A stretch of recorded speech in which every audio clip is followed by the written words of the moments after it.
और अब बात करते हैं अरब सागर में हिंदुस्तान की उस तैयारी की जिसे कराची से लेकर बीजिंग तक की बेचैनी बढ़ गई है। समंदर की लहरों पर हिंद के महाबली के जोरदार धमाके से दुश्मन देश में खलबली मच गई है। दरअसल आपको बता दें कि 4 दिनों के कमांडर कॉन्फ्रेंस में इंडियन नेवी के कमांडर भारत की समुद्री ताकत की समीक्षा कर रहे हैं। देखिए न्यूज नेशन की यह स्पेशल रिपोर्ट।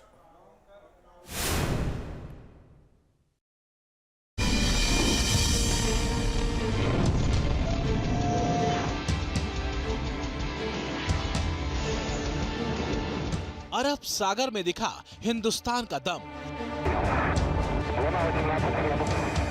हिंद की ताकत से दुश्मन खेमा बेदम।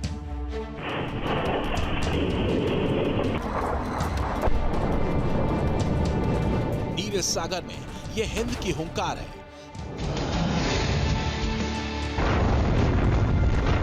समंदर में ये भारतीय रणबांकुरों की दहाड़ है।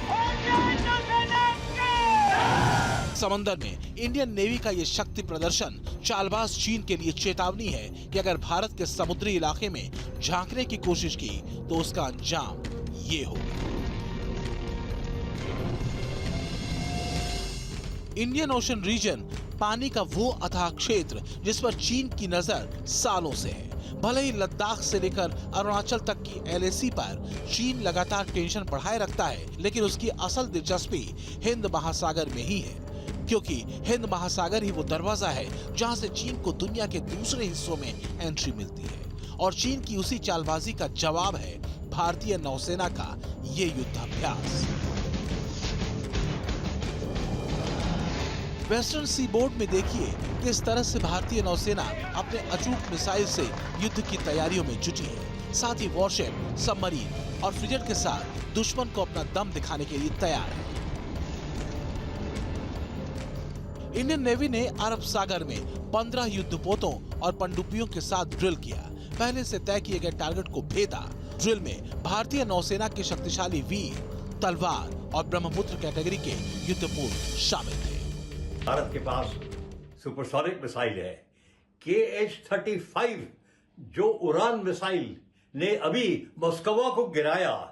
यूक्रेन ने नेपट्यून, जो उड़ान के जैसे था, भारत के पास है। INS दिल्ली में था उड़ान। अब INS दिल्ली पे भी ब्रह्मोस लग रहा है। तो हथियारों की बात करो तो आपको यह पता होना चाहिए कि भारत की नौसेना पीछे नहीं रही। भारतीय नौसेना के इस युद्धाभ्यास के लिए chief of naval staff admiral Karambir Singh खुद मौजूद थे और उनकी देखरेख में ही इस पूरे ऑपरेशन को अंजाम दिया गया, जिसमें सबसे पहले इंडियन नेवी को एक्शन के लिए तैयार किया गया। इसके बाद एयर टारगेट को डिटेक्ट किया गया और मिसाइल को हमले के लिए रेडी किया गया। फिर शुरू हुआ भारतीय नौसेना के इन खतरनाक मिसाइलों का प्रहार।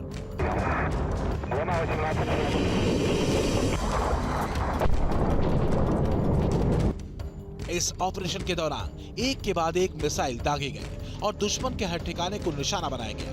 इंडियन नेवी ने समंदर के उस साइलेंट किलर का भी इस्तेमाल किया जिसे दुश्मन के लिए पकड़ना मुश्किल ही नहीं, नामुमकिन है, और जो पानी के अंदर से निकलकर कब हमला कर देगा किसी को पता भी नहीं चलेगा। दुश्मन चुनौतियां भारत के सामने समंदर की लहरों पर पेश करेगा और इसीलिए इन चुनौतियों से पार पाने के लिए इंडियन नेवी अपनी तैयारी को अंजाम तक पहुंचा रही है। कमांडर कॉन्फ्रेंस में इसी बात को लेकर इंडियन नेवी के कमांडर्स विचार विमर्श कर रहे हैं कि हमारी नेवी कितनी तैयार है, उसके हथियार कितने प्रिपेयर्ड हैं और जिस तरह के एक्सरसाइजेज दरअसल अभी हाल के दिनों में किए गए उस एक्सरसाइज से किस तरह के आउटपुट निकलकर सामने आ रहे हैं। ब्लू वाटर नेवी बनने के लिए सबसे बड़ी जरूरत होती है एक बड़ा और घातक पनडुब्बी बेड़ा, जिसे मोदी सरकार ने तेजी से आगे बढ़ाया।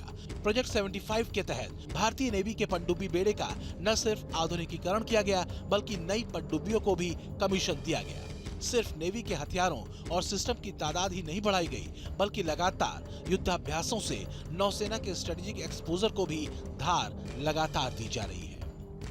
भारत की नौसेना हमारे इंडियन ओशन के लिए तगड़ी है, लेकिन अगर जो आप इंडो पैसिफिक की बात करें या ज्यादा बोले सुएज कैनाल की तरफ या अफ्रीका की तरफ, तो अभी तक हमारी नेवी एक छोटी नेवी है, शक्तिशाली नेवी है। तो अब हमको ये पता होना चाहिए नेवी, नौसेना, बहुत ही महत्वपूर्ण है भारत के लिए। दरअसल ब्लैक सी रूस और यूक्रेन के बीच युद्ध का मैदान बना हुआ है, तो वहीं इंडियन ओशन और इंडो पैसिफिक सहित साउथ चाइना सी को चीन वॉर जोन बनाने की तैयारी में जुटा हुआ है। समंदर में चीन की इसी विस्तारवादी नीयत को देखते हुए इंडियन नेवी ने भी पुरजोर तैयारी शुरू कर दी है। इंडियन नेवी की कमांडर कॉन्फ्रेंस में सबसे बड़ा मुद्दा समंदर में अपनी ताकत को बढ़ाना और दुश्मन की चालबाजियों पर पैनी नजर रखना है। मधुरेंद्र कुमार के साथ टीम न्यूज नेशन।